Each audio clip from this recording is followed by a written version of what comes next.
A bright lightning lit the cloud-filled sky, followed by a deafening thunder. Heavy black clouds were covering the sky and a strong wind was blowing. The darkness of night had become darker due to the clouds. Dr. James Morrison was awakened by his son Tom Morrison after Kurt's call.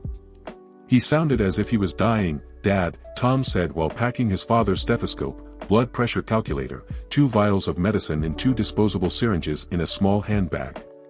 Dr. Morrison didn't even care to change his clothes. He was still in his night suit and was wearing a long overcoat over it. Tom was clad in jeans and a loose t-shirt. Martha Morrison, Dr. Morrison's wife, came running with the keys of the car. "Here, take it," she said, giving the keys to Dr. Morrison. While taking it, Dr. Morrison kissed her and said, "I'll go check if he's okay." "Hurry, James," Martha emphasized, "go fast." Tom took the keys from his father and went outside to take out the car from the garage. Why does this unbearable pain always come to Kurt? Does he have some kind of dangerous disease? Dr. Morrison's wife asked with concern for Kurt in her voice. "I can't say, Martha. I am unable to understand. Every time I check him, nothing's wrong with him. No disease, no ailments, nothing," said Dr. Morrison, with confused expression on his face. Tom's loud voice came from outside, "Come on, Dad. It's drizzling already. We'll get heavier soon. We need to leave now." Dr. Morrison walked out of his house accompanied by his wife and ran towards the car on the road. His wife stopped at the gate. Dr. Morrison sat in his car. Tom shifted the gear and accelerated the car away. Martha went back in the house and closed the door. The car was running fast over the road towards Beekfield. Both father and son were silent. Dr. Morrison was thinking about Kurt. He had known Kurt since he was just a boy, 15 years old, a stranger in Los Angeles, an orphan, with no money, no work and dark future.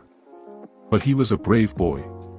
He did work, earned, studied, and fought his chronic chest pain, all together. His chronic chest pain. His only companion from his mysterious and dark childhood, except his torn past memories.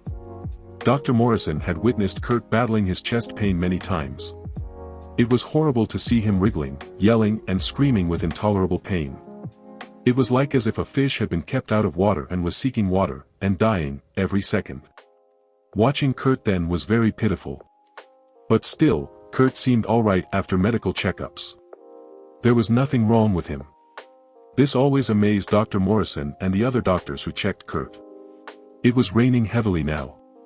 Raindrops were pounding at the window glasses of the car and it was getting even more dark and hazy outside. Tom was driving the car carefully and fast. He was very much worried about Kurt. After almost an hour, they reached Beekfield. Passing through the wild orchards, Tom stopped the car outside Kurt's house. Dr. Morrison got out first.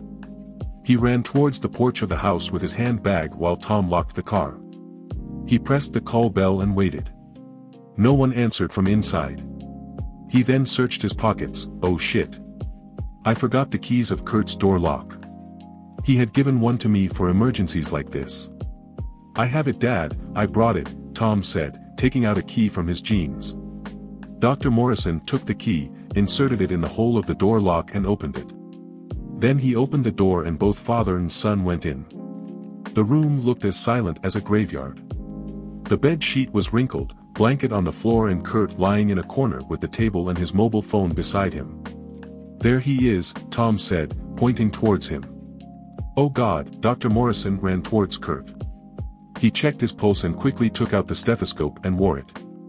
After checking Kurt's breath and heartbeat, he said, "Normal, like always." Tom noticed Kurt's torn garment. He had torn off his t-shirt. "It's confusing, Dad. Why does he experience a pain like this?" "No idea," replied Dr. Morrison. "Kurt is the only person who amazes me in terms of his health." Tom lifted Kurt and laid him on the bed. He looked at his face. Even in his unconsciousness, it had an expression of deep pain. Tom then sprinkled droplets of water on his face and rubbed his forehead. Kurt moaned, pressing his eyes tightly, when droplets hit his face. "Kurt, it's me, James," whispered Dr. Morrison, coming near Kurt's face. Kurt opened his eyes slowly. He first looked at Dr. Morrison, then at Tom. You look fine, Tom said. Kurt sat up, very much puzzled, and said, yes, it's gone.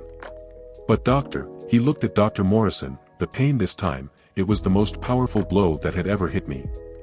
More intense and more chronic than my previous ones. It seemed to tear my heart out. Dr. Morrison remained silent. He didn't know what to say, so he took out the blood pressure calculator and wrapped its belt around Kurt's arm. He then pumped in the air into the belt, once, and then twice, and finally calculated the blood pressure. Normal, said Dr. Morrison, releasing the air from the belt and then removed it from Kurt's arm. Kurt looked up at the painting on the wall in front of him, which showed a ship trapped in a sea storm. Why do they occur? What? The pain? Tom asked. Nope. The memories. Kurt said restlessly, shattered memories of events long, long ago, unbelievable events which I had never witnessed, faces I had never seen. Why? In spite of the moving ceiling fan, Dr. Morrison noticed the drops of sweat dripping from Kurt's face. He said, Kurt, look, they can only be hallucinations, caused due to stressed mind and chronic pain. Nothing else.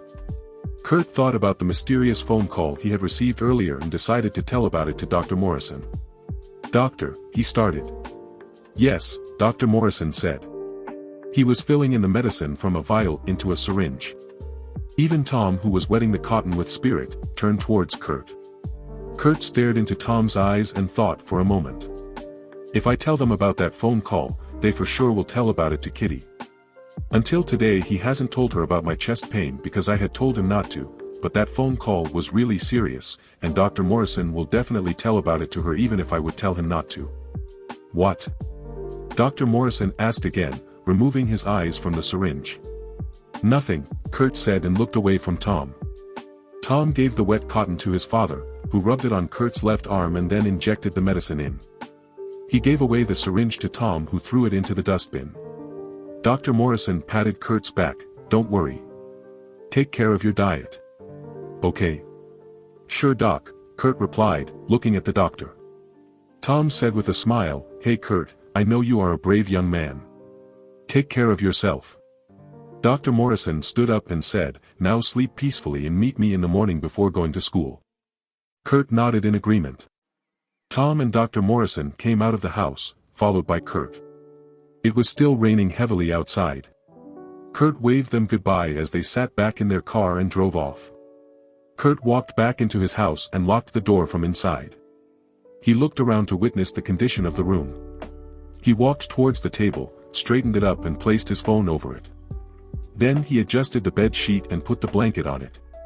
With a deep sigh, he walked towards the bathroom. He came near the sink.